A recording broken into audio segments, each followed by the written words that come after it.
Bab tentang orang berjunub menjadi imam kepada orang ramai dalam keadaan dia terlupa, dalam keadaan dia tidak ingat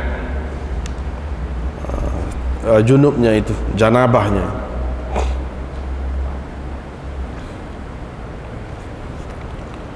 Dengan sanadnya Imam Abu Daud meriwayatkan dari Abi Bakrah bahawa Rasulullah SAW telah masuk ke dalam sembahyang fajar, yang telah memulakan sembahyang subuh. Lalu baginda mengisyaratkan dengan tangannya, berarti teruslah kamu berada di tempat kamu.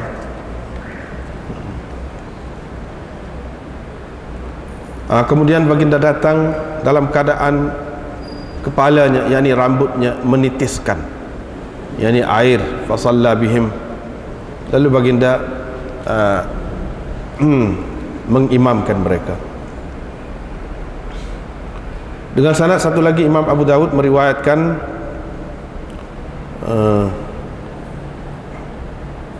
sama juga dengan biisnadihi, dengan isnadnya, yakni isnad Hammad bin Salamah, dan makna hadis yang telah dikemukakan oleh Hammad bin Salamah itu.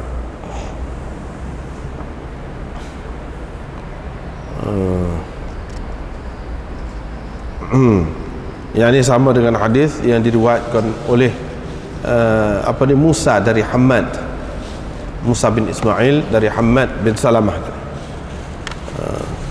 Jadi Yazid bin Harun ini pun meriwayatkan dari Hammad bin Salamah, serupa dengan riwayat sebelum inilah, dari segi sanad di atasnya dan makna hadis itu sama. Wa qala fi awwalihi, cuma dalam di awalnya dia berkata, yang perawi ini, perawi daripada Hammad ini, ini Yazid bin Harun, di awalnya dia berkata fakabbara, maka Rasulullah sallallahu alaihi wasallam bertakbir. Tadi Rasulullah masuk ke dalam sembahyang subuh, yakni memulakan sembahyang subuh. Ini tidak, ini Rasulullah sallallahu alaihi wasallam bertakbir. Dan di akhirnya dalam riwayat Yazid ini dia ada sebut, apabila Nabi sallallahu alaihi wasallam telah selesai mengerjakan sembahyang, baginda bersabda, innama ana bashar, aku hanya manusia, dan aku tadi berjunub. Abu Daud berkata, hadis ini telah diriwayatkan oleh Zuhri dari Abi Salamah, dari Abi Hurairah. Katanya, yakni kata Abu Hurairah, apabila Rasulullah sallallahu alaihi wasallam telah berdiri di tempat sembahyangnya dan kami pun telah menunggu Rasulullah bertakbir, tiba-tiba Rasulullah berpaling. Kemudian dia berkata, kama antum, hendaklah kamu berada di tempat masing-masing. Dan hadis ini juga diriwayatkan oleh Ayyub Ibnu Aun dan Hisham dari Muhammad, ini Muhammad bin Sirin, dari Nabi SAW. Katanya, ini kata Muhammad itu ataupun perawi di atasnya, yakni Abu Hurairah, fakabbara thumma awma'a ila al-qawm.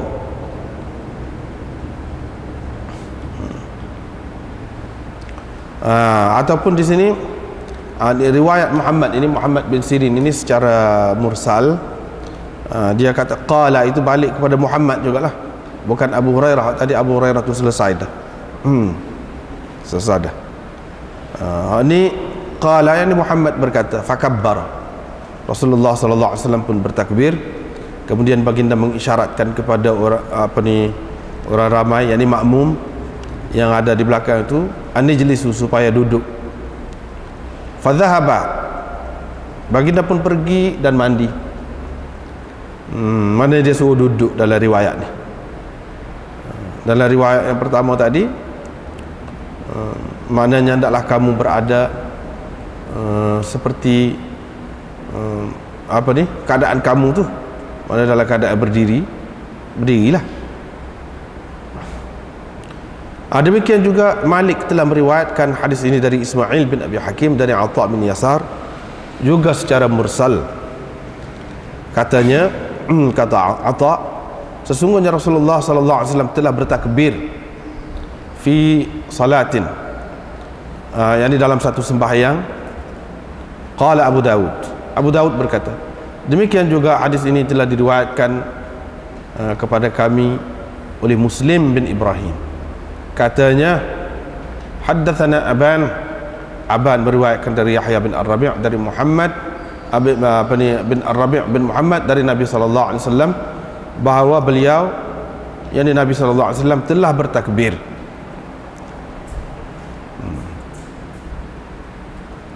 Dengan sanadnya lagi Imam Abu Daud meriwayatkan dari Abi Hurairah. Sanad dia panjang, itu ada beberapa tahwil sanad dari Abi Hurairah. Katanya sembahyang telah pun diiqamatkan untuk sembahyang, dan orang ramai pun telah membuat saf mereka. Tiba-tiba Rasulullah sallallahu alaihi wasallam keluar, fakharaja, maka Rasulullah sallallahu alaihi wasallam keluar hingga apabila dia telah berdiri di tempatnya, di tempat imam itu, beliau pun teringat bahawa beliau belum mandi lagi. Rasulullah sallallahu alaihi wasallam pun katalah kepada orang-orang di belakang dia, makanakum, yakni hendaklah kamu berada di tempat kamu masing-masing. Kemudian Nabi sallallahu alaihi wasallam pun pergi balik ke rumahnya, dan dia keluar selepas itu kepada kami dalam keadaan kepalanya, yakni rambutnya menitiskan air. Beliau telah selesai mandi dan kami telah pun sedia membuat saf ataupun telah pun berada dalam saf. Inilah Fas ibn Harb. Ayyash berkata dalam hadisnya, falam nazal qiyaman, kami terus berdiri menanti baginda hingga baginda keluar kepada kami dalam keadaan telah selesai mandi. Itulah habis itu bab. Kemudian bab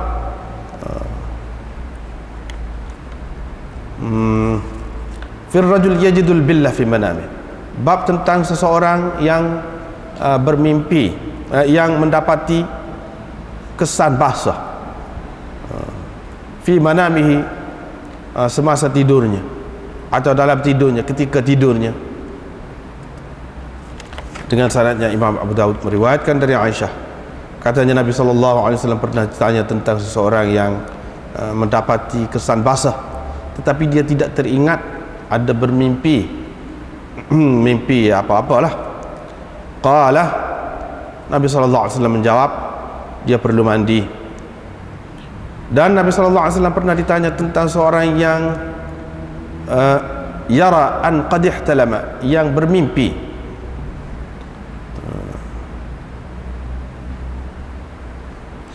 wala yajidul balal, tetapi dia tidak mendapati kesan basah. Qala, Nabi SAW menjawab, la ghusla alaih, dia tidak kena mandi, tak perlu dia mandi. Ummu Sulaim pun bertanya, perempuan yang mengalami begitu, adakah dia perlu mandi? Nabi SAW menjawab, ya, sesungguhnya perempuan itu sama seperti lelaki juga. Bab tentang perempuan bermimpi seperti lelaki, ataupun bab tentang perempuan yang mengalami apa yang dialami oleh lelaki di dalam mimpinya. Riwayat daripada Aisyah bahawa Ummu Sulaim Al-Ansariyah, yaitu ibu kepada Anas bin Malik, pernah berkata, wahai Rasulullah, sesungguhnya Allah tidak malu menyatakan kebenaran. Ara'aital mar'ah, apa katamu kalau seseorang perempuan itu bermimpi, yakni mengalami semasa tidurnya seperti yang dialami oleh seseorang lelaki, adakah dia perlu mandi atau tidak? Aisyah berkata, Nabi SAW pun menjawab, ya, hendaklah dia mandi kalau dia mendapati air, yakni ada kesan air. Aisyah berkata, fa'aqbaltu alaiha, Aisyah berkata, saya pun menuju kepada, saya pun pergi kepada Ummu Sulaim tadi. Seraya sambil saya berkata, engkau ni, awak ni. Wa hal tara dzalikal mar'ah, adakah perempuan bermimpi begitu? Rasulullah sallallahu alaihi wasallam pun menghadap kepada saya, terus menghadap saya sambil berkata, taribat yaminu, betul lah engkau ini, hai Aisyah. Kalau tidak begitu, dari mana datangnya keserupaan? Abu Daud berkata, wa kadza, demikian juga Zubaydi, Uqail, Yunus dan anak saudara kepada Zuhri, Ibnu Abil Wazir meriwayatkan dari Malik dari Zuhri.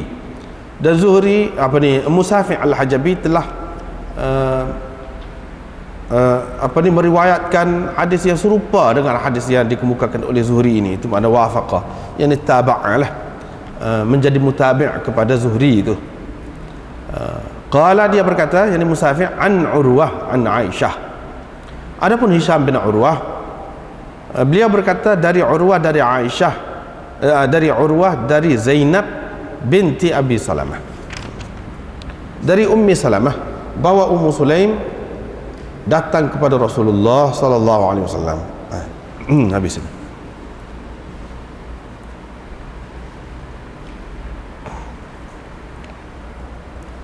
Kita tengok semula bab seseorang yang berjunub, kemudian dia menjadi imam kepada orang dalam keadaan dia tidak ingat bahawa dia telah berjunub. Apakah yang harus dilakukannya? Apa yang harus dibuatnya?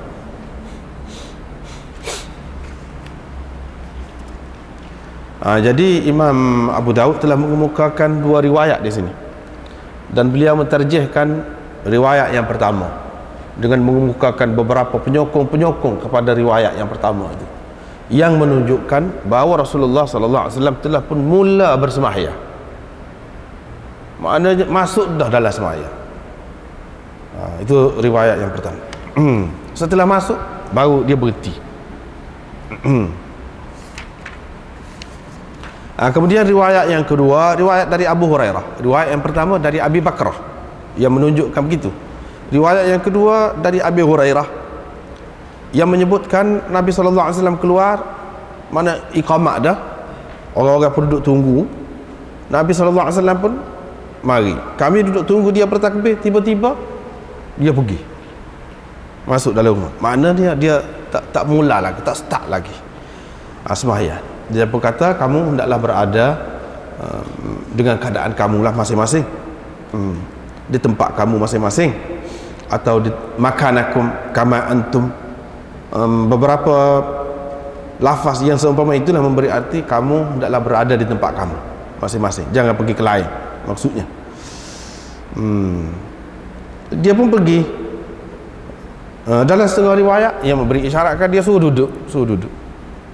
Ada yang kita baca tadi, yang kita terjemah. Dia pun pergi mandi, lepas tu mari, barulah bertakbir.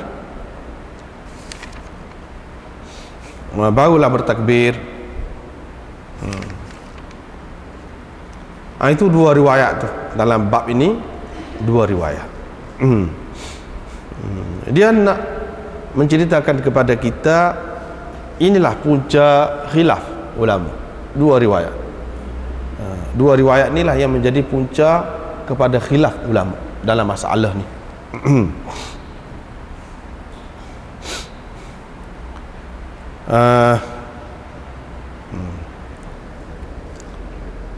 Bagi orang yang mengatakan boleh, bermakna timbul masalah bina ala salah, sambung sembahyang. Sudah sembahyang dah berhenti, balik mari sambung. Bagi orang yang mengatakan dia pegang dengan hadis Abu Hurairah, mana tak timbul masalah, tak boleh nak buat dalil. Tak boleh nak buat dalil. Sebab apa? Sebab Nabi sallallahu alaihi wasallam tak mula lagi. Macam mana kita nak kata sambung? Dia bukan sambung.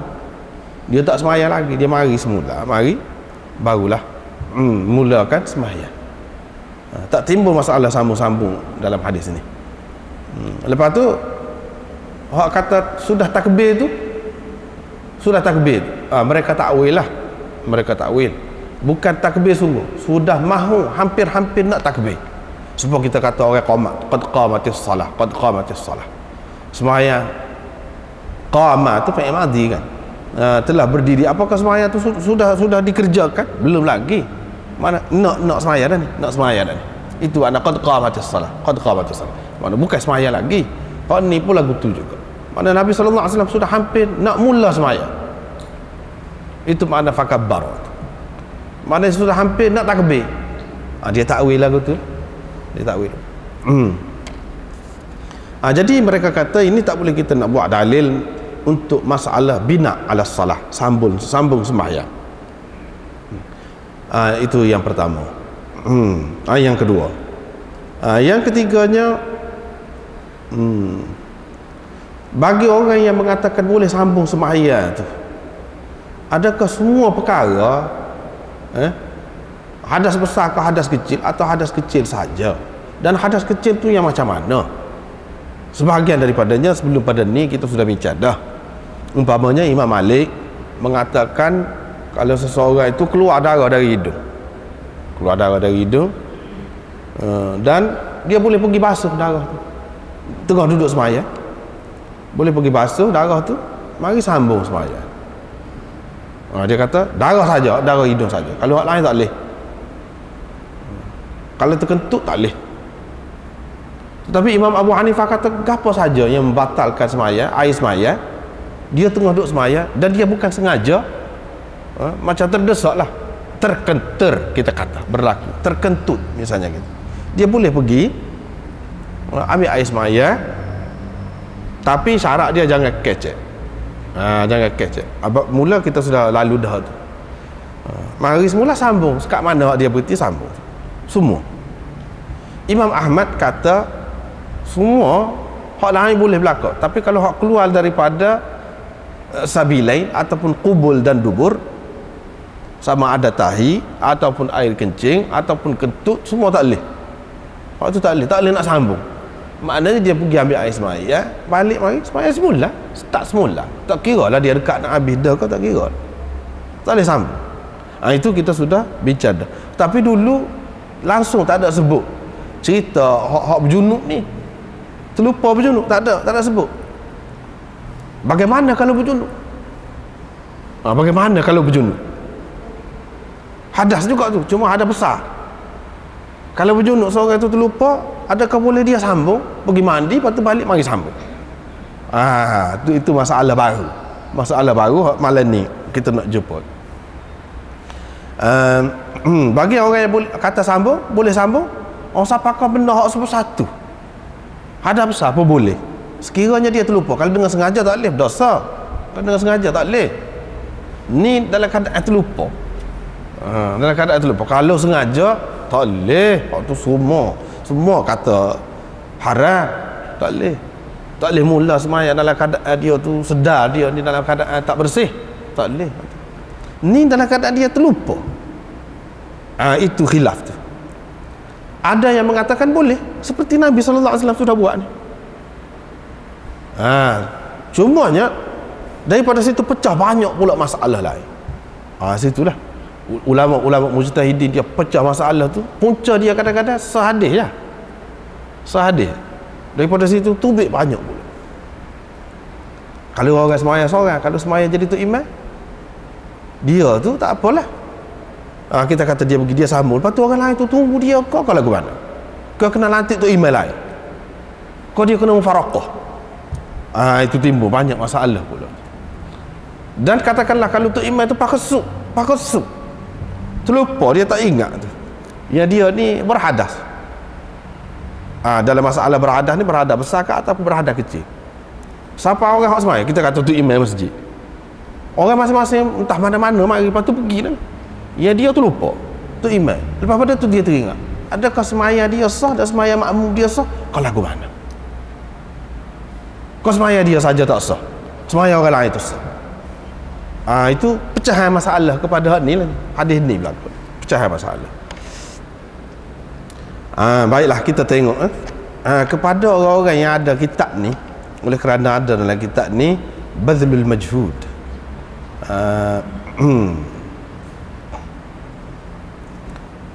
Sebelum pada kita pergi itu, kita satu perkara lagi, perkara yang keempat nak ceritanya, iaitu setengah ulama kata hadis ni hak tula ni. Hadis Abu Hurairah dengan hadis Abu Bakrah ni hak tula. Cuma cara menceritakan hadis itu saja berbeza. Peristiwa sama. Ada juga mengatakan tidak, peristiwa berlainan. Hadis Abu Bakrah lain, mana kita terima memang sudah start sungguh dah semaya. Nabi SAW sudah mula sungguh. Dan hadis Abu Hurairah, dia tak mula lagi. Dua peristiwa yang berlainan. Ada juga ulama yang mengatakan begitu. Baiklah, kepada orang yang ada kitab ni, cuba kita tengok muka surat 209 tu, bawah tu. Ibnu Ruslan berkata, dia ambil daripada, dia petik daripada Ibnu Abdul Bar. Ibnu Abdul Bar ni seorang ulama besar dalam mazhab Malik. Dan dia telah buat syarah kepada Muwatta Imam Malik tu, 3 syarah dia. 3. Hak besar, hak sederhana, dan hak ringkas. Hak besar tu katanya 70 jilid lebih. Syarah Muwatta Imam Malik. Ibnu Abdul Bar.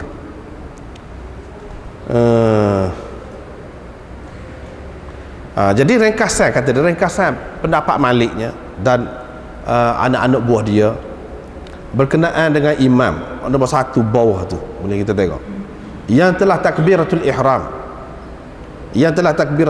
lepas tu dia teringat dia ni berjunub, apa dia harus buat? Dia kena berhenti, dan yuqaddimu rajulan, dia kena tampilkan eret ataupun suruh siapa-siapa ganti dia. Itu orang panggil masalah istikhlaf, ganti tu imam. Dia kena buat lagu tu. Ini mengikut Malik ni. Kalau dia keluar, dia berhenti gitu je, dan dia tidak kemukakan siapa-siapa untuk jadi ganti dia tu, makmum kena bertindak. Lagu mana? Mereka kena tolak ataupun heret siapa-siapa daripada pokok dia tu lah jadi makmum untuk jadi tu imam, menyempurnakan sembahyang. Gitu cara dia. Lepas tu kita kata pegang tak apa, pegang heret je lah. Tolak dia tak apa tu. Tidak jadi batas mana. Tolak dia kena faham-faham lah. Sebab itulah dalam hadis dia sebut duduk depan saf yang pertama tu, dia suruh cerdik-cerdik, pandai-pandai, takut-takut ada masalah lagu sana lah, apa nak buat lagu mana. Hak tu yang dia kata liyalini minkum ulul ahlami wan nuha. Hak cerdik-cerdik, hak bijak sana, duduk alik belakang aku. Dia tolak, naiklah, kena naik. Salah seorang naik. Kalau kebetulan 2 naik, turunlah seorang tu. Begitulah. Kalau tidak buat juga, kalau tak ada bertindak ke apa, iman ni pergi gitu. Mereka semayang sendiri-sendiri. Yang ni sebagai mufaraqah lah dengan tu iman tadi. Ajza'athum, sah semayang mereka, sah. Kalau mereka tunggu, kalau mereka tunggu dan tidak tolak, tampilkan siapa-siapa ke hadapan, fasadat salatuhum, batal sembahyang mereka semua, batal sembahyang. Itu mengikut Malik. Kemudian Ibnu Abdul Bar yang disyarih kepada Muwatta ni, dia kata orang-orang yang berpendapat mereka kena tunggu tu imam sehingga ni tu imam balik mari, laisa biwajhin, itu bukan jalan dia tu, tak kena tu.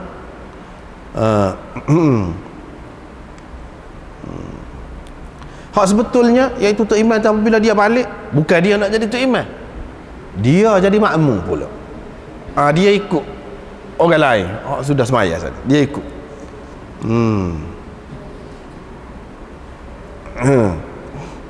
Dia tidak boleh jadi tu imam pula. Jadi tu imam pula, maknanya apabila dia mari tu orang lain ikut dia pula. Tak boleh mengikut asal. Yang ni pendapat Imam Malik begitulah. Yang ni asas mazhab dia nya. Kenapa? Kerana ihram ataupun takbiratul ihram imam itu dengan ijma' ulama dikira tak jadi. Dan moga dia Berhadas kan mana boleh jadi semayanya. Semaya dia tu sendiri tak sah. Macam mana dia nak jadi tok imam pula? Hak tadi tu dia tak boleh nak sambung. Hak tadi tu dia start dengan kotor.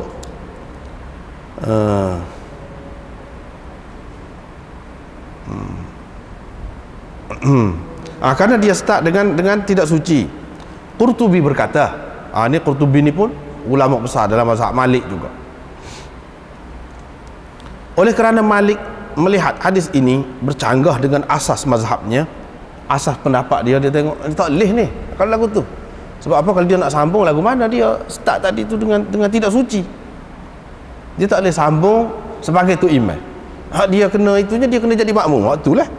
Lepas tu Nabi SAW buat ni muskil. Dalam Muwatta Imam Malik pun hak ni lah dia sebut ni, Imam Abu Daud sebut riwayat Imam Malik yang ni dalam Muwatta dia jelas disebutkan Nabi SAW sudah takbir dah masuk semaya dah.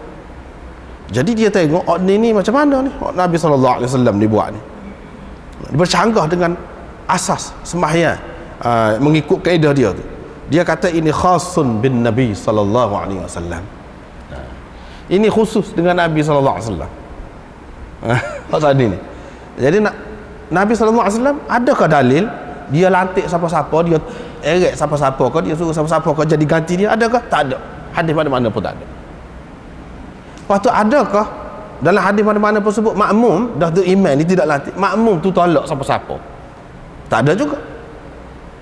Lepas tu tentu dah Nabi SAW hari ni dia jadi tu imam pula.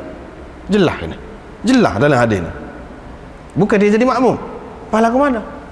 Imam Malik tengok ini tak boleh ni lagu ni, tapi berlaku ni ini khusus dengan Nabi SAW saja, kata dia. Orang lain tak boleh, orang lain tak boleh lagu tu.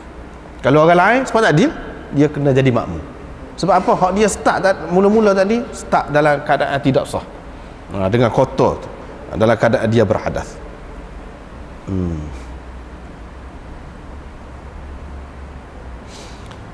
Lepas tu pengarang apa nama ni, hak ni kitab ni dia kata di sini berkaitan dengan hadis ni ada 3 masalah. Yang pertama, seorang tu imam dalam keadaan berhadas, dia jadi tu imam, dan makmum tak ada siapa pun tahu, siapa habis sembahyang, selesai sembahyang. Mengikut mazhab Imam Abu Hanifah tak sah sembahyang. Sembahyang tu imam pun tak sah, sembahyang makmum pun tak sah belaka. Sekiranya apa nama ni, tu imam tu lepas pada tu setelah selesai baru dia wayak, mana kena sembahyang semula. Sama ada nak sembahyang dengan tu imam tu, kata nak sembahyang suku-suku, tak apalah tu, tapi kena sembahyang semula, tak sah. Tetapi kata dia sah sembahyang makmum di sisi 3 imam lagi. Malik, Syafi'i dan Ahmad mengatakan sah, kata dia. Wa tasihhu 'inda thalathah salatuhum duna salatihi. Sembahyang tu imam saja tak sah, makmum sah. Inilah yang disebutkan oleh Ibnu Qudamah. Baik, itu masalah yang pertama. Yang kedua, kalau tu imam tahu di tengah sembahyang, kalau tu imam tahu di tengah sembahyang, tidak sah sembahyang tu imam itu di sisi siapa-siapa pun tak ada yang mengatakan sah. Dan dia tidak boleh bina yang disambung sembahyang dia, tak boleh kalau di tengah sembahyang.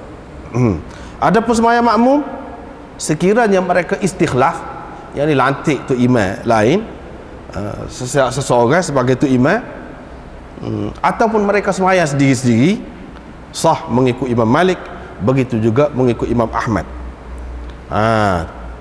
Ini tersebut dalam kitab Mughni dia petik. Tetapi tidak sah mengikut kita, yakni mazhab Hanafi dan Syafi'i, sebagaimana yang dinukilkan daripada Ibnu Ruslan. Kalau tengah sembahyang, kalau tengah sembahyang.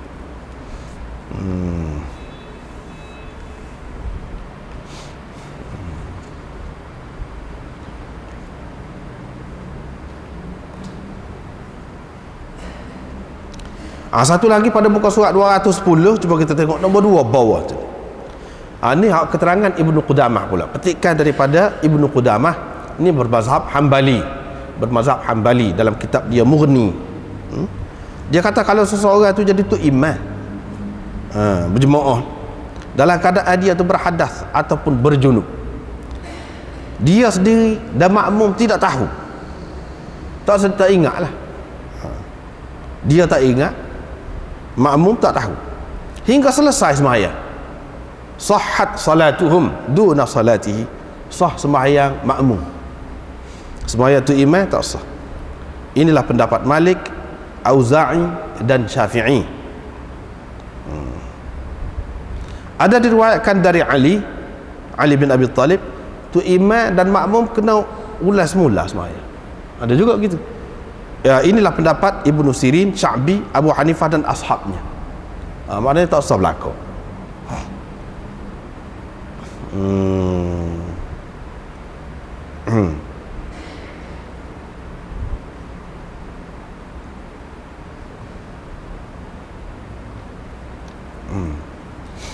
Jadi asas masalahnya orang yang kata sah hak makmum, ataupun ada yang mengatakan sah makmum dan tu imam boleh sambung, tapi walaupun hak tu pendapat jarak lah.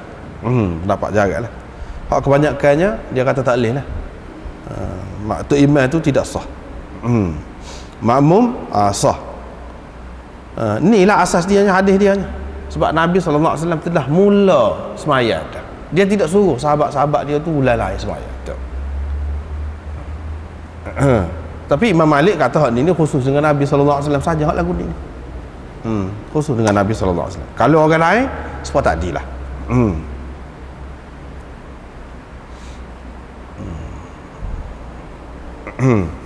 Jadi itu pecahan mazhabnya.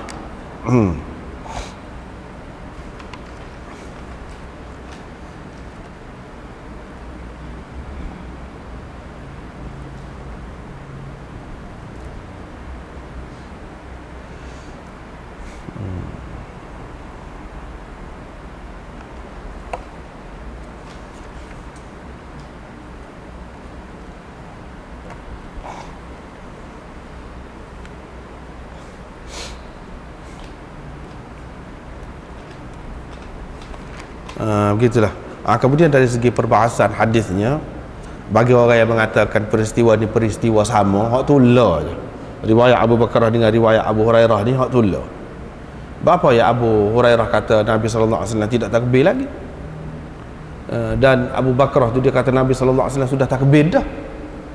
Kalau kita terima takbir tu tidak makna hampir takbir lah, tapi makna takbir sengoti lah.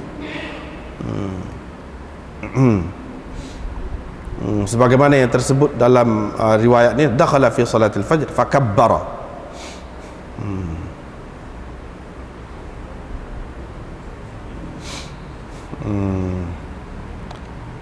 Jadi mereka kata begini, boleh jadi kalau diandaikan peristiwa itu sama, iaitu Abu Bakrah dia duduk dekat depan, dia dengar Nabi SAW sudah bertakbir.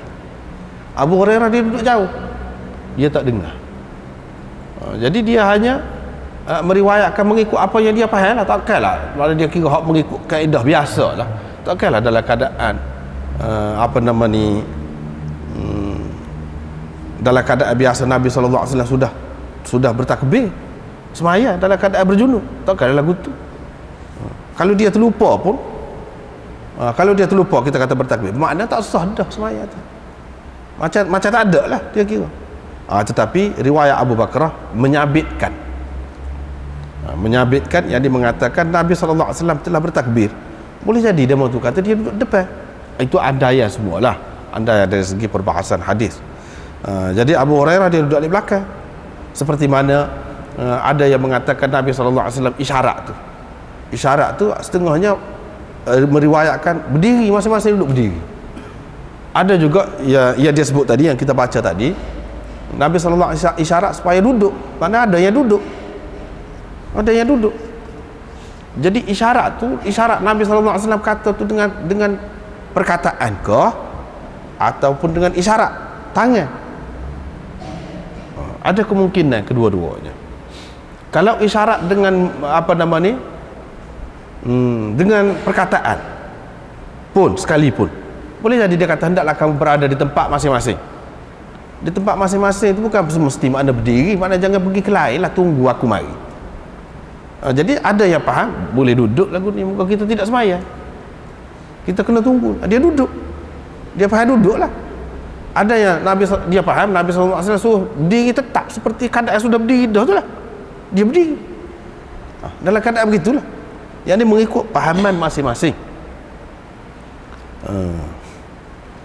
mengikut fahaman masing-masing. Tetapi bagi dulu kita sudah jumpa dah berapa minggu lepas, kita sudah jumpa dah, iaitu kalau orang ni berhadas syarat dia mengikut ulama timur tu, dia tak boleh kecek. Kalau kecek dengan perkataan apa makna tak boleh nak buat dalil lah ni, ini tak boleh nak buat dalil ni. Paling tinggi kita kata ini khusus dengan Nabi SAW. Orang lain tak boleh buat lagu tu. Sebab dalam riwayat, banyak riwayat Nabi SAW tak boleh kecek. Hak boleh binak, boleh sambung semula semaya dia pergi ambil air semaya, dia tak boleh kecek. Ni kalau kita terima dia kecek, dia bercakap, bermakna ni kaedah lain ni, tidak pakai kaedah biasa, khusus dengan dia. Tapi kalau isyarat, tak apa. Kalau isyarat, tak apalah. Berdasarkan isyarat tu ada yang faham suruh duduk, berdasarkan isyarat tu lah. Ada sahabat-sahabat belakang tu faham, dia suruh duduk. Makna dia suruh duduk. Kalau kata kan, makna suruh duduk ataupun berada di tempat kamu. Tetaplah kamu berada di tempat kamu. Begitulah kalau disebut. Bukan makna Nabi SAW sebut. Dia isyarat, tapi sahabat tu faham lagu tu. Lepas tu masing-masing riwayat mengikut apa yang dia faham tu. Mengikut apa yang dia faham tu. Dan Imam Muhammad, Imam Muhammad anak murid kepada Imam Abu Hanifah, dia juga anak murid kepada Imam Malik. Dia pergi terima muwatta Imam Malik dengan Imam Malik. Tetapi riwayat dia tu, muwatta dia tu tidak serupa dengan riwayat Yahya, seorang lagi anak murid Imam Malik, yang mana nuskhah dia tu lah kebanyakan yang tersebar. Kalau orang kata muwatta Imam Malik, maksudnya riwayat Yahya bin Yahya Al-Masmudi Al-Andalusi. Tu dalam riwayat muwatta Imam Muhammad ni, dia beza banyak. Dari segi tertib susunan dia pun tidak sama. Satu, yang keduanya, dia banyak orang mari pendapat tu guru dia seorang lagi, iaitu Imam Abu Hanifah. Nampak situ dia mentarjihkan mazhab Imam Abu Hanifah dalam muwatta dia tu. Tapi namanya muwatta juga, muwatta Imam Muhammad orang panggil. Dalam kitab muwatta tu, Imam Muhammad pun terima bahawa Nabi SAW telah masuk semaya dah, start semaya, bukan tak semaya lagi. Begini bunyi pengarang ni, syarah ni pun petik juga sini. Cuba kita tengok muka surat 212.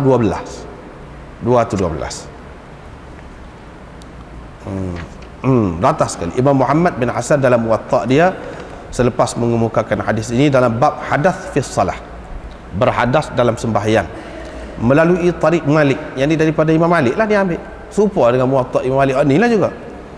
Biasa ni secara mursal. Qala, lepas pada tu dia komen, ni hak tak ada dalam muwatta Imam Malik biasa, ada dalam muwatta Imam Muhammad. Jadi muwatta Imam Muhammad ni umumnya tak berapa ada. Tapi kalau orang pergi belajar di Pakistan ke apa tu, dia akan terima juga ijazah muwatta Imam Muhammad. Memang ada lah, dan disyarah pula oleh ulama. Di antaranya di sini, cuba kita tengok ni. Dia kata inilah yang kita pegang.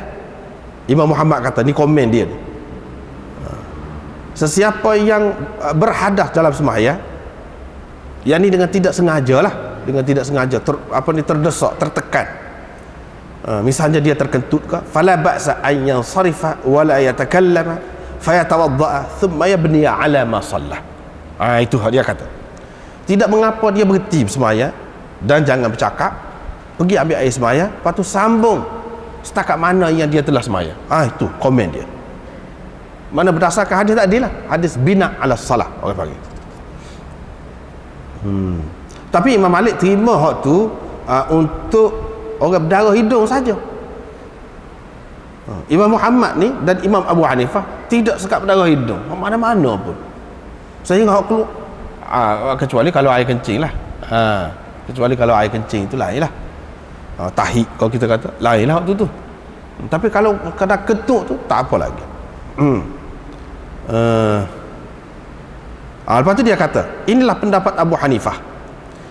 Lepas tu syarah ni, syarah kitab ni dia kata, Imam Muhammad faham dari hadis ini bahawa Rasulullah sallallahu alaihi wasallam ahrama bis salah, telah pun takbiratul ihram dah, takbir dah. Lepas tu baru sabaqahul hadath, berlaku hadas ini.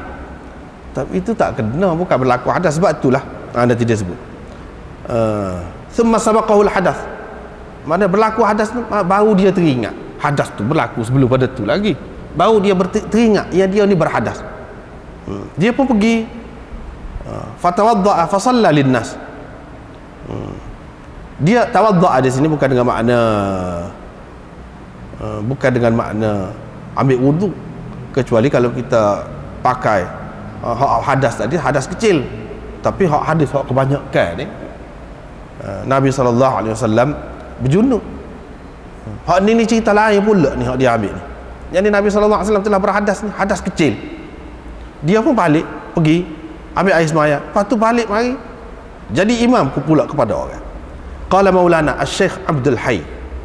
Jadi kitab Muwatta Imam Muhammad itu, kalau hak cetakan Pakistan apa tu, dia ada tepi dia hasyiah yang ditulis oleh seorang ulama India lama dulu, namanya Syekh Abdul Hayy. Dia komen kepada dia tak setuju. Dia kata mengistimbatkan masalah saat ni dari hadis ini sebagaimana yang dilakukan oleh Muhammad tak betul, kata dia, tidak tepat itu, kerana beberapa sebab. Yang pertama iaitu kisah Nabi SAW berhenti dari sembahyang yang tersebut dalam Bukhari dan Muslim, riwayat daripada Abu Hurairah. Dalam tu Nabi tak sembahyang lagi. Mana kami menunggu dalam ni pada sebut tadi kan, dalam apa ni Abu Daud ni, dalam Abu Daud ni pun sebut kami menunggu Nabi bertakbir, dia tak takbir lagi. Jadi ini kita tak boleh buat dalil untuk seseorang itu menyambung balik sembahyang dia. Sebab sambung apa, moga tak start lagi. Dia pakai gitu. Tetapi kata pengarang kita ni, dia kata ni tak kena, ni kita kritik. Kita kritik orang yang pakai hak ni seperti Imam Muhammad. Sebab apa? Boleh jadi peristiwa yang berlainan seperti yang kita sebut tadi. Satu peristiwa Nabi SAW sudah mula bersembahyang, satu lagi dia belum mula. Hak dalam Bukhari Muslim tu sebut hak belum mula tu. Lepas tu ada dalam Muwatta Imam Malik gapo di semua ni sudah mula dah. Apa tak boleh nak buat dalil, moga dia mula dah. Bahkan Imam Nawawi kata hak ni lah hak azharnya, hak lebih jelasnya. Dan Ibnu Hibban pun kata hak ni lah dua peristiwa yang berlainan, riwayat Abu Hurairah dan riwayat Abu Bakrah. Riwayat Abu Bakrah ni tak ada dalam Bukhari dan Muslim. Hak dalam Bukhari dan Muslim hak adanya Bukhari terimanya, iaitu tak semaya. Bermakna mereka ni faham hak kata semaya dah tu keliru, dan masih boleh ditakwil. Kabbara itu makna arada an yukabbira, maknanya dia nak takbir dah, lala dah kita kata. Lepas tu dia pun tu isyarat kata lagu tu.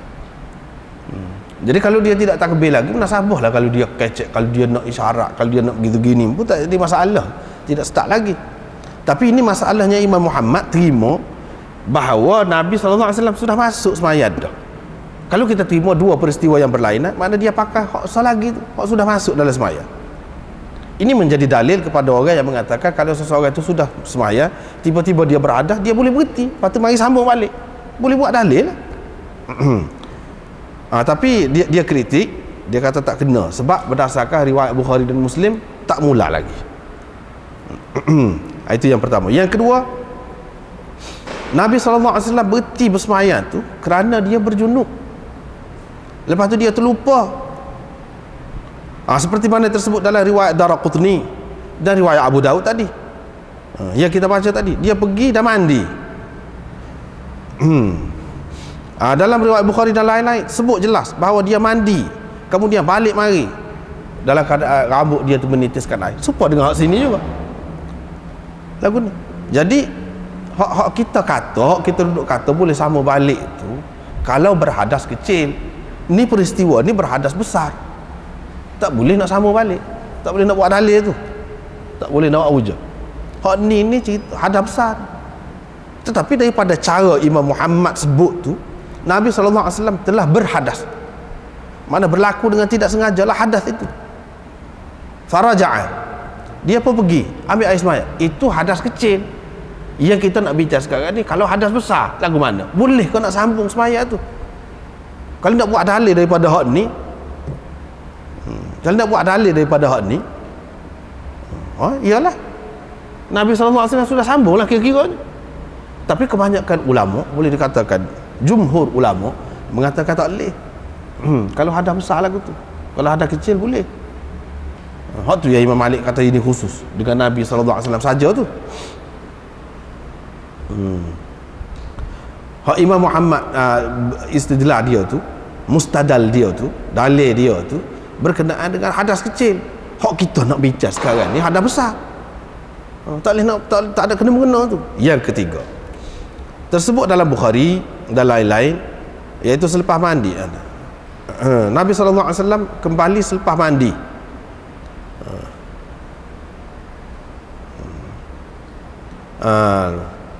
Hadas yang mana boleh seseorang itu bina ataupun sambung semaya dia ialah hadas yang memestikan wudu, bukan memestikan mandi. Ni hadas besar. Hak tu sebab lebih kurang tadi lah. Mana kalau hadas kecil, hak tu hak bolehnya. Hak ni hadas besar. Yang keempat, imam apabila dia berhadas dalam semaya, dia pergi untuk berwudu, semestinya dia melantik orang untuk menjadi khalifah dia, untuk jadi pengganti dia, jadi tu imam tu. Kalau dia tidak ganti, suruh siapa-siapa naik, tak sah semaya dia dan semaya orang yang mengikut dia. Sedangkan dalam riwayat ni yang kita baca ni, Nabi SAW tak ada lantik siapa-siapa. Semua ulama terima, maknanya kalau tak ada ganti lagu tu tak boleh.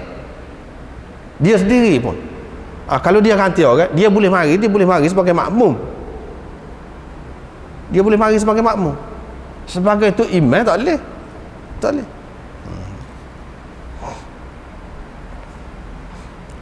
Seperti kita sebut tadi lah, maknanya kalau dia tidak ganti, tidak istikhlaf, batal semaya. Sedangkan tidak ada berlaku di sini. Tak ada berlaku. Yang kelima, dalam riwayat hadis Abu Hurairah ni, kemudian Nabi SAW kembali kepada kami dalam keadaan rambut dia tu menitiskan air, fakabbara, lalu dia pun bertakbir. Ini menunjukkan bahawa Nabi SAW telah takbir semula. Kalau ia pun tak ada, dia sudah semaya. Makna dia takbir semula, bukan sambung, start semula. Makna gitu.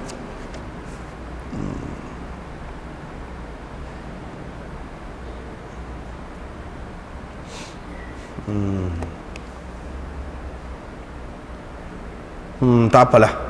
Tapi ada juga ulama yang mengatakan, walaupun sedikit, yang mengatakan seperti ni, maknanya kalau amal seperti Nabi SAW buat ni pun tak apa. Tapi hak semoleknya tak sah dah. Tak sah. Kalau hak masalah hadas kecil itu agak luas sikit. Walaupun jadi tu imam, dia tidak ganti, tidak lantik siapa-siapa pun sebagai pengganti dia. Mengikut mazhab Imam Abu Hanifah lah. Mazhab Syafi'i tak boleh. Mazhab Imam Abu Hanifah, dia jadi tu imam, dia terkentu, dia pun isyarat tunggu, dia buat gitu, dia pun pergi ambil air semaya. Orang lain tu jangan semaya, duduk tetap gitu, duduk senyap. Bila dia mari, baru ikut dia, boleh lah gitu. Boleh. Kalau apatah lagi kalau orang tu semaya seorang-seorang, boleh. Kalau hadas kecil, kalau hadas besar, Imam Abu Hanifah pun kata tak boleh. Lepas tu istidlal Imam Muhammad yang menunjukkan boleh itu dibantah oleh ulama-ulama dalam mazhab Hanafi sendiri. Seperti ni yang kita baca tadi. Imam Muhammad seseolahnya dia nak kata boleh lah, boleh buat lagu tu, sebab Nabi SAW pun terbatal semaya dia tu. Lepas tu dia pun pergi fatawadda. Tapi daripada zahir hak dia sebut ni ambil air semaya, hak ni hadas kecil, kecualilah kalau kita pakai tawadda ni dengan makna lughawi dia, maknanya guna air lah. Mana tawadda di sini makna irtasala, makna mandi. Lepas tu dia mari jadi tu imam pula. Tapi kok mana-mana pun dibantah lah. Mana dalam mazhab tu pun khilaf juga. Tidak semua terima. Imam Muhammad tu Ana sebut tadi, maknanya ada tak ramai. Ada dalil dia nya hak kata boleh tu pun hak ni. Hadis. Walau bagaimanapun hadis Abu Bakrah ni tidak ada dalam Bukhari dan Muslim. Orang yang mengambil kira ketinggian sanad, dia tengok. Kalau kita andaikan peristiwa di dua, apa Imam Bukhari tak ambil ni? Ambil hak tu, hadis Abu Hurairah, mana hak tu lebih tinggi, lebih sahih. Mana lebih baik kita pakai hak tu. Mana hak ni tak boleh pakai, tak boleh pakai. Kalau kita mengambil kira peristiwa yang sama, maknanya Imam Bukhari tak endah lah, tak kisah ni orang kata sudah takbir ni. Sebab apa? Ini perlu ditakwil. Bukan makna sudah bertakbir, sudah hampir nak takbir, sudah nak takbir, tak takbir lagi. Jadi dia terima Abu Hurairah. Sebab apa? Hadis Abu Bakrah ni tidak jelas, semacam ada, kita panggil dalam istilahnya ittirab. Lafaz dia tu dan makna dia tu tidak tetap tu. Sekali gini, sekali gini, tidak tetap. Yang jelasnya hadis Abu Hurairah. Jadi bagi orang yang mengambil kira ketinggian sanad, dia pakai hak tu, hak dalam Bukhari Muslim. Dia tidak pakai hak ni. Supaya dia bukan masalah ni saja, masalah lain pula gitu juga. Misalnya dalam mazhab Syafi'i, mazhab Hanafi misalnya, dia kata kalau tayammum, sapu ni sapu sini, sapa siku, sapa siku. Tapi macam Imam Ahmad, ada orang yang sependapat dengan dia, Imam Bukhari misalnya, dia kata tak, sekali tepuk je untuk muka, sekat ni je, sapu muka, siuk dulu, ataupun buat gini dulu, sapu, lepas tu sekat ni. Salah satu dalil mereka ialah dalam Bukhari dan Muslim ada hak ni. Hak sekat siku tak ada dalam kitab lain. Kitab lain tidak setaraf dengan hak tu, tidak setaraf dengan hak tu. Itulah, itu di antara dalil mereka tu. Maknanya hak ni ada dalam Bukhari Muslim, beza dengan hak tak ada. Walaupun sahih juga. Sebab ni sahih. Hadis Abu Bakrah dia sahih. Tetapi bagi orang yang mengambil kira hak lebih sahih, dia kata salah satu sebabnya tak saya guna, sebab dalam Bukhari tak ada sebut ni. Ada sebut waktu saja. Yang ni hak Nabi SAW tak mula lagi. Bila tak mula, tak boleh kita nak jadikan landasan lah untuk mengambil masalah sambung semaya tu. Tak boleh. Tak ada, tak timbul masalah tu. Nabi tak start lagi. Tapi bagi orang yang mengatakan tidak semesti untuk kita pakai ni, yang ni hadis yang ada dalam Bukhari dan Muslim saja, tak mesti. Hadis lain pun kalau dia sahih, kita boleh pakai. Dia buat ikut tu pula. Dan dia adalah mana perkiraan-perkiraan lain selain daripada mengambil kira dari segi ketinggian sanad sesuatu hadis tu. Bukan tengok dari sudut tu saja, tapi tengok dari sudut-sudut lain juga. Jadi masing-masing lah. Itulah cara jadi khilaf.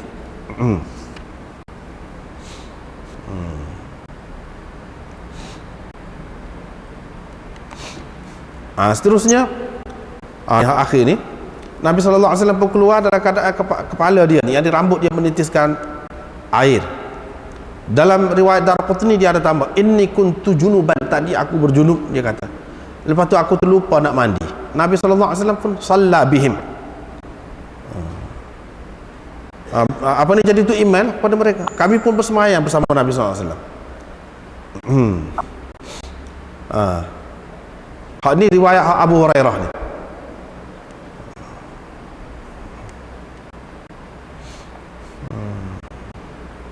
Mana setelah mandi dulu, mana dia teringat tu sebelum dia bertakbir lagi.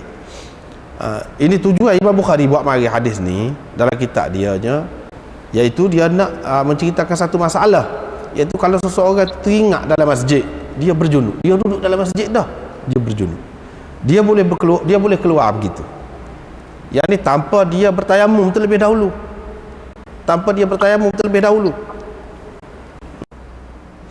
Ni siapa-siapa yang ada kitab ni lah, cuba tengok dalam surat 213 itu. 213. Itu tujuan Imam Bukhari. Dia nak cerita kalau seorang tu dia duduk dalam masjid, lepas tu dia teringat dia berjunub, dia tak apa, dia boleh keluar dengan begitu. Dia nak menolak pendapat ulama lain seperti Imam Abu Hanifah dan orang sependapat dengan dia, tak boleh duduk dalam masjid ni dalam keadaan berjunub.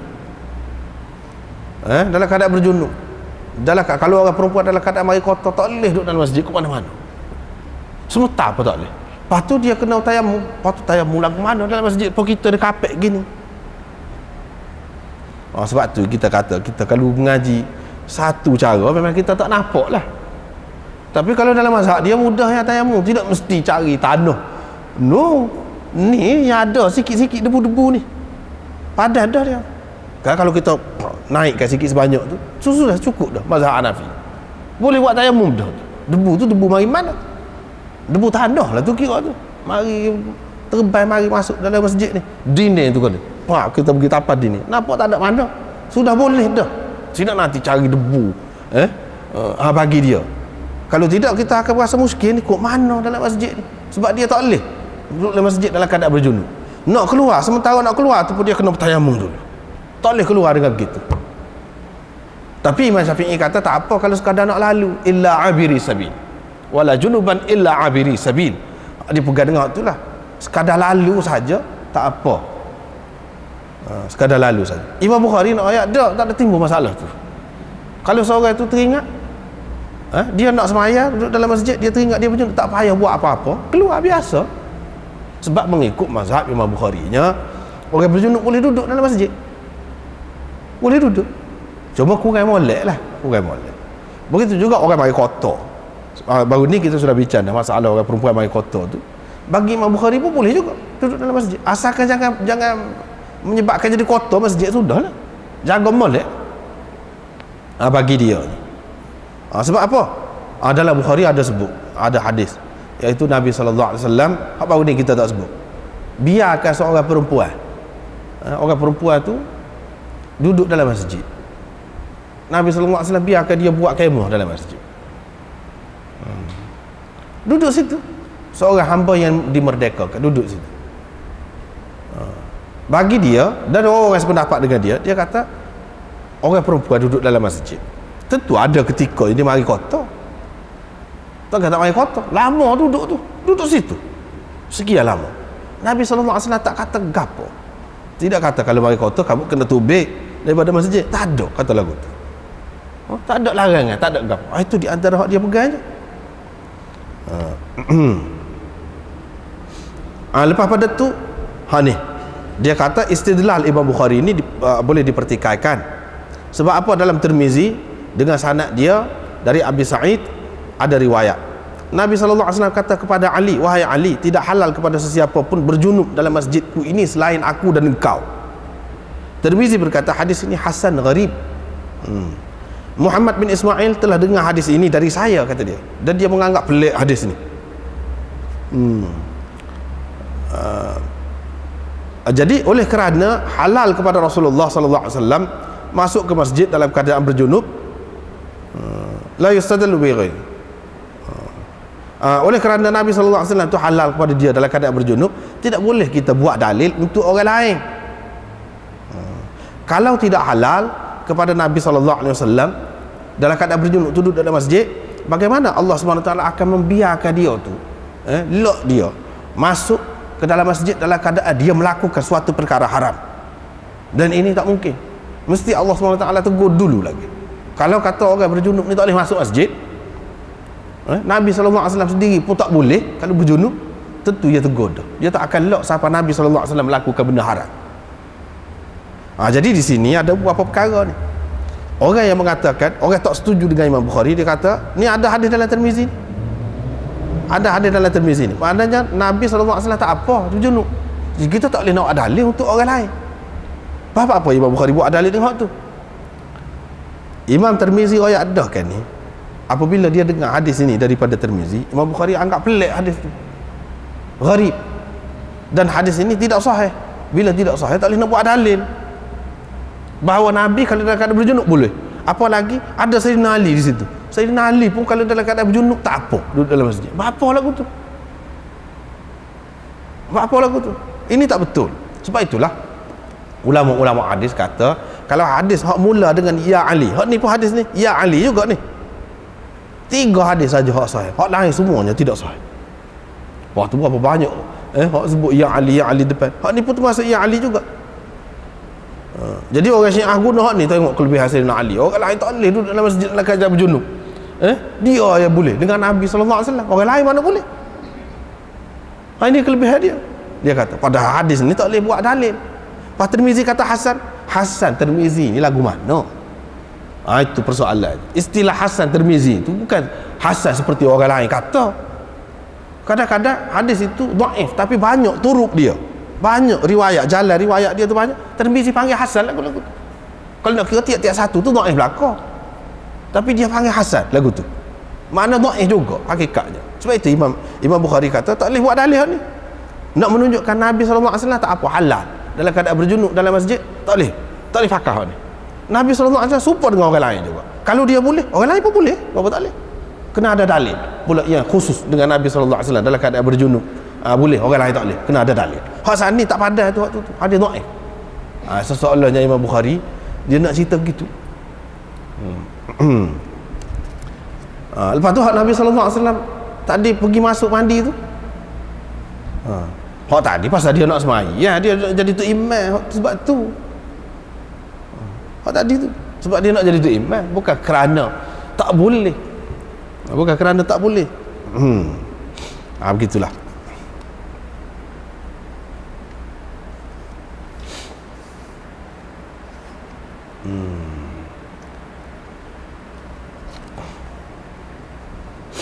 Jadi begitu pendapat ulama hadis ni beza-beza, tak serupa. Imam Bukhari dia menterjihkan riwayat Abu Hurairah dalam masalah ni. Tapi Imam Abu Daud menterjihkan ni riwayat Abu Bakar. Riwayat Abu Bakar hak dia terjihkan Imam Abu Daud.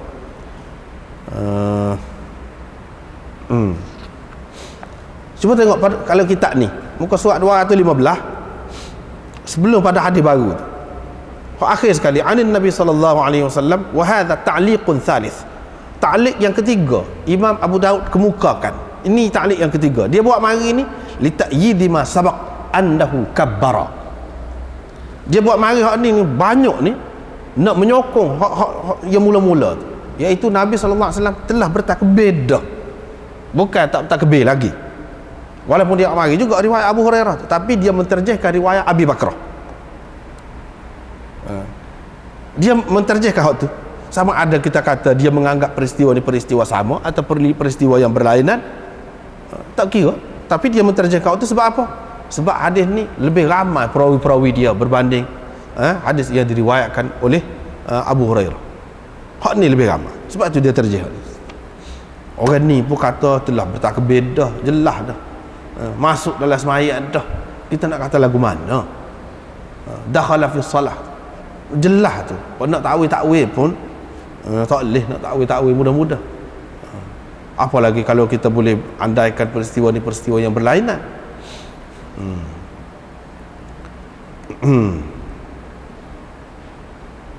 Beza-beza pendapat tu.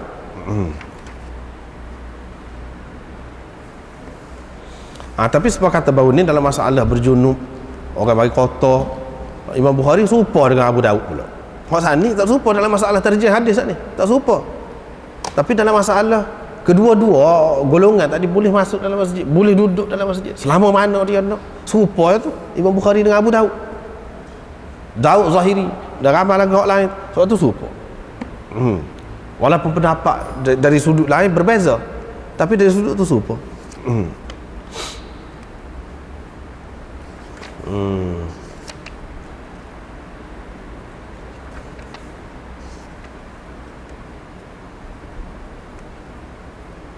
Tak apalah tu.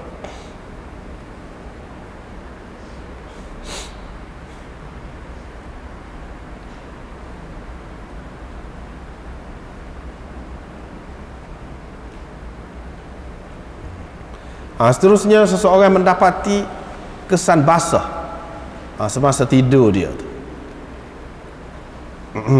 Itu hadis ni. Dia tanya Aisyah, apa ni Aisyah dari Aisyah, dia berkata, ditanya Nabi SAW tentang seorang lelaki yang mendapati kesan basah, tapi dia tak ada teringat mimpi apa-apa. Mimpi apa-apa tu ihtilam, itu maksudnya ihtilam itu mimpi apa dia kita panggil, mimpi bersetubuh, mimpi yang menyebabkan keluar air mani. Setengah-setengah orang panggil mimpi indah. Itu ihtilam, bukan mimpi sesaja mimpi hatu pun apa nama tu kena mandi junub juga. Tak, ihtilam ni khusus pada mimpi lagu tadi. Bagaimana kalau seorang tu pagi dia bangun, dia tengok kesan basah ada di kain dia, tapi dia tidak ingat dia ada mimpi apa-apa. Nabi SAW jawab, dia kena mandi. Lepas tu ditanya pula tentang seorang yang mimpi, tapi mimpi lah, mimpi di sini maksud apa tadi jugalah, dia mimpi bersetubuh, dia mimpi apa namanya indah dengan seseorang perempuan, katakanlah, tapi bila dia bangun pagi dia tak ada nampak apa ni basah ke apa, tak ada. Nabi SAW kata la ghusla alaihi, tidak kena mandi, dia tak kena mandi. Ummu Sulaim pun kata, bagaimana kalau orang perempuan mengalami begitu, adakah dia kena mandi? Nabi SAW kata, ya, kena mandi. Innaman nisa syaqaiqur rijal, orang perempuan itu sama seperti orang-orang lelaki juga. Ini masalah lain pula. Masalah walau bagaimanapun ia berkait dengan hadas besar lagi lah, hadas besar lagi. Berkait dengan hadas besar lagi.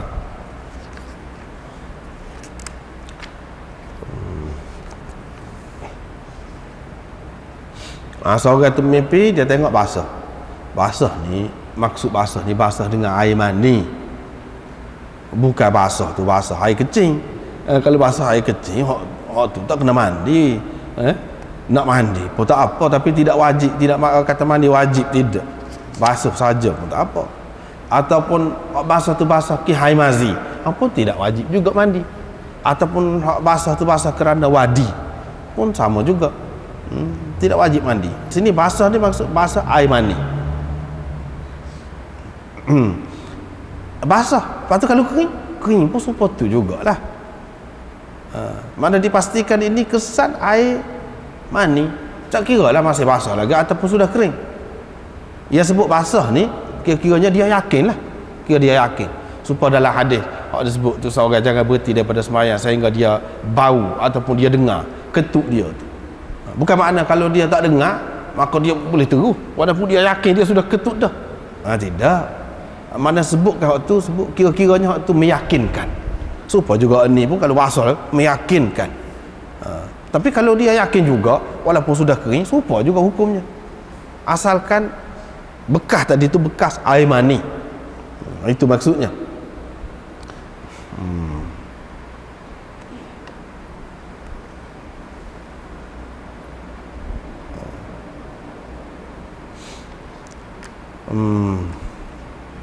Walaupun dia tak ada ingat mimpi, jadi maknanya kesimpulannya tidak nanti mimpi keluar air apa namanya kena mandi ni, keluar asalkan keluar air mani maka kena mandi, tidak nanti mimpi. Kalau mimpi galai tapi keluar air mani, tidak mimpi indah tadi, mimpi hatu tapi keluar air mani, pun serupa juga. Yang pentingnya keluar air, keluar air. Cuma khilaf lah, dalam mazhab ni khilaf pula. Sebab apa ni, kita belajar di kitab sunan. Sunan ini kita tak boleh lupa lah, dia lebih menekankan sudut fiqh dia. Itu makna sunan. Tertib dia pun tertib fiqh. Maknanya ambil kira hak tu lah banyak. Itu makna sunan.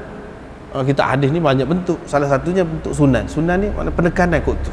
Jadi kita kena ingat pula di sini. Kalau macam Imam Malik, dia syarat dia keluar ni barulah apa ni memberi kesan dalam masalah hukum. Sekiranya keluar dalam keadaan biasa, sehat. Kalau tidak sehat, orang tu uzur, misalnya air mani dia keluar, dia kerana keuzuran penyakit, tak kena mandi, tak kena mandi dia. Itu mengikut dia. Tapi kalau Syafi'i, Ahmad, tak cara, asal keluar air mani, orang panggil air mani, sakit kau tak cara.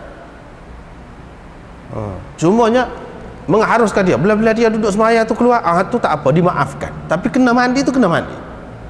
Mengikut Imam Malik tak kena mandi. Tak kena mandi. Kalau katakanlah dia ni ketuk semacam, tak boleh nak kawal ketuk, penyakit, tak batal air semaya dia. Itu mengikut mazhab Malik. Mudahlah kalau lagu tu. Mudahlah. Tapi kalau mazhab Syafi'i tak boleh. Batal air semaya. Cuma kalau dalam semaya, tengok dia duduk semaya, sebelum dia nak semaya tu kena ambil air semaya. Sebelum betul-betul dia nak semaya. Lepas tu tengok dia semaya, katakanlah dia terketuk, tu dimaafkan. Sekadar tu. Tapi Imam Malik ni tak. Air semaya tadi tak batal. Sebab ketuk dia tu tidak biasa. Kerana penyakit. Dalam masalah ni satu lagi. Kalau dalam mazhab Imam Abu Hanifah, syarat dia air mani ni, hak kena wajib mandi. Air mani yang memancut. Kalau air mani tu tidak memancut, katakanlah seseorang ni dia penyakit. Bukan atas dasar penyakit. Tak. Atas dasar dia tidak memancut, air mani dia tu meleleh, tubik gitu. Itu pun tidak wajib mandi bagi dia. Tapi bukan kerana penyakit, kerana tidak cukup sifat dia tu. Sifat air mani yang kena mandi, yang memancut, hak tu tak ada. Tapi kalau Imam Malik kerana sakit, Imam Abu Hanifah kalau meleleh tidak memancut air mani ada, walaupun dia tidak sakit, tidak mewajibkan mandi. Itu mazhab dia. Nabi SAW kata kena mandi. Lepas tu kalau orang yang mimpi, lepas tu tak ada bahasa, mimpi tak ada bahasa, maknanya tak keluar air mani, tidak wajib mandi. Maknanya dia terhenti di atas keluar air mani. Inilah yang tersebut dalam hadis yang lain, innamal ma'u minal ma'. Mengikut tafsiran Ibnu Abbasnya, innamal ma'u minal ma', maknanya baru seseorang tu wajib mandi, guna air, yakni mandi apabila dia nampak air. Apabila dia nampak air. Nampak air tu tak kira lah sama ada dengan mimpi ke tidak mimpi. Yang pentingnya nampak air. Itulah yang mewajibkan mandi. Kalau seseorang itu tidak nampak air, walaupun dia mimpi, dia bersetubuh dan dia mimpi keluar air mani dalam mimpi dia, tapi jelas apabila dia sedar tak ada, memang tak ada kesan, tidak wajib mandi. Tidak wajib mandi. Itulah makna innamal ma'u minal ma'. Baru wajib mandi apabila nampak air. Ummu Sulaim pun kata, orang perempuan kalau dia mengalami lagu tu macam mana? Nabi SAW kata sepatutnya. Sebab orang perempuan ni dia serupa lelaki, syaqaiqur rijal, serupa lelaki juga.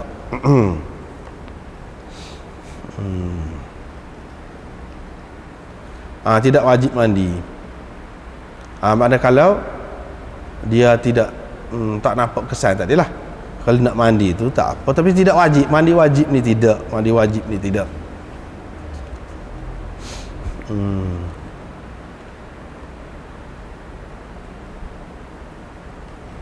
Tetapi ada pendapat Ibrahim An-Nakhai kata kalau orang perempuan kalau dia keluar air pun tidak wajib mandi. Tapi ramai ulama mana tak terima lah pasal bercanggah dengan hadis-hadis ini. Walau bagaimanapun setengah ulama pertikaikan hadis ini.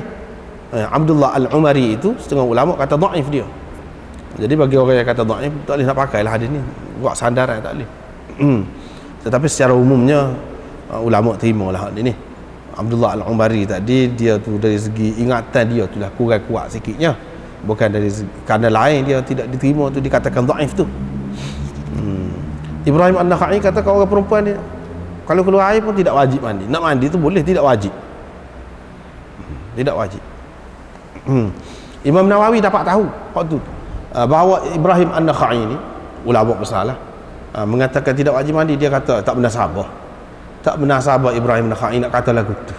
Dia seorang alim tu kan dia tak tahu hadis.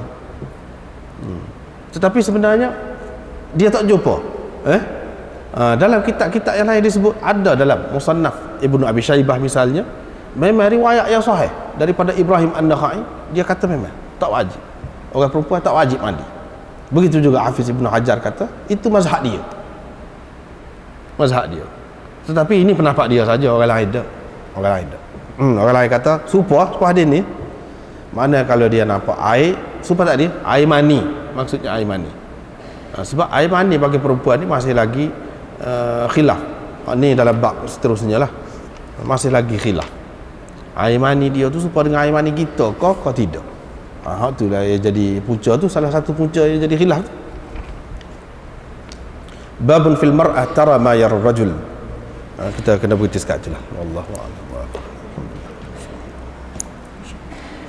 Astagfirullah.